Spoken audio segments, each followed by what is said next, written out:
Hey, what's going on guys, it's Uncle Kobe, and today I have a quick little video that I was originally going to make closer to the release date, but because I'm going to be doing so much Halo 4 all next week, I thought I'd upload it before I forgot. So as we all know, and we all do, when a Call of Duty first comes out, we all try our very hardest to get to the highest level possible, and get a really good lead in the leaderboards, so when all the Christmas noobs get the game, we just look absolutely dominant. And if you're prestige by the time Santa squeezes his fat ass down your chimney, in my eyes, you are a Christmas noob, but don't worry, I have some quick tips that will help prevent that from happening.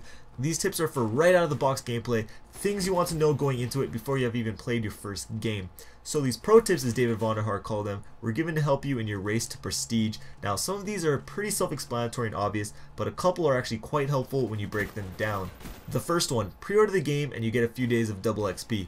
That's simple, straight to the point, but extremely helpful. For me, Nuketown 2025 is enough to earn my pre-order, but a couple days of double XP is just awesome, and you have to realize the more you play those first couple days, the more double XP will help you.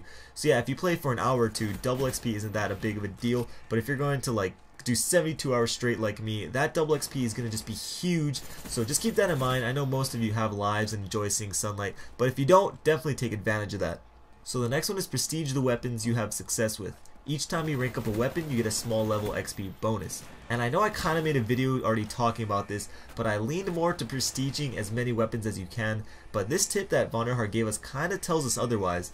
It seems to me that every time you prestige the weapon, you get a small percent of XP bonus. So let's just say the first time you prestige your weapon, you get a 5% bonus for all the XP you get with that weapon. So instead of moving on right to the next weapon, and getting another 5% bonus with another one, continue working on that same weapon, and maybe when you prestige it a second time, you get like a 10% bonus. Some of you may be like, well, that might just get boring fast, using the same gun. And that leads to my next tip, which is complete challenges and challenge sets. They pay lots of bonus XP. So in Modern Warfare 3, when you complete challenges for each gun, you didn't really get all that much XP for it. You were just better off doing well in Search and Destroy to level up. But here for Black Ops 2, Vonderhaar says you get lots of bonus XP. And to me that word lots actually is a big deal, putting emphasis that, hey, this is worth your time doing. And with how the game is set up, rewarding objective play, I would assume that the challenges mirror that as well. It's not going to just be like a certain number of kills. It might be get this many kills while holding the flag, get this many kills defending a domination flag, things like that.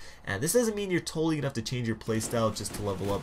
I'm just saying be aware of what challenges there are while you're playing, just in the back of your head or whatever, because with Modern Warfare 3, I had no freaking idea what the challenges were. I just got them when I got them. But here I'm recommending just, be mindful of what they are while you are playing. So these next two aren't really tips, but this one really got me thinking. He says you need to complete Prestige 10 to become Prestige Master. Only Prestige Master won the race. And it got me wondering, what if you're the first person to become a Prestige Master?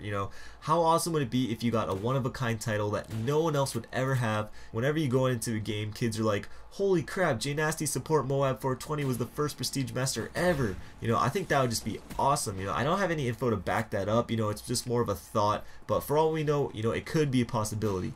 So this last tip that he gave us really only matters to people that plan on getting the game early, and what he does say is don't post or stream before the game is officially released on November 13th.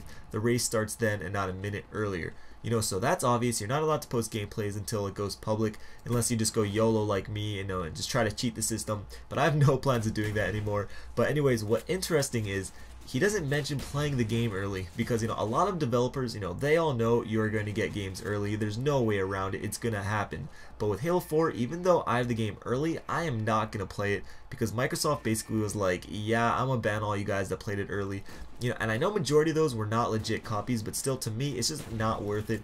However, with Call of Duty, it's kind of just like a tradition to get the game early, and play with all the YouTubers and people that annually get games early. And Activision never seems to mind, as long as you don't post or stream, so that's good news, for those who are getting the game early. Again, I'm still not sure if I am, personally, but if I don't, Halo 4 is not going to even be a week old yet, so I'm not going to be dying for a new game. But anyways guys, I hope these tips do help you, and I do plan on making more of an in-depth video after a couple days of actually playing Black Ops 2. These were just a couple tips that came straight from Vonderhaar himself. If you enjoyed the video, please take the time to give it a like rating. I always appreciate it very much. I might also be hosting an open lobby today, which is Saturday. If I do, I'll make a video, like a lot of YouTubers do, just telling you that I am, because I don't want to force you to have to follow me on Twitter just for this, and I think it just would be more efficient. But anyways, couple videos on screen if you missed them. Till next time, this is Uncle Kobe. I'll talk to you guys later. Peace.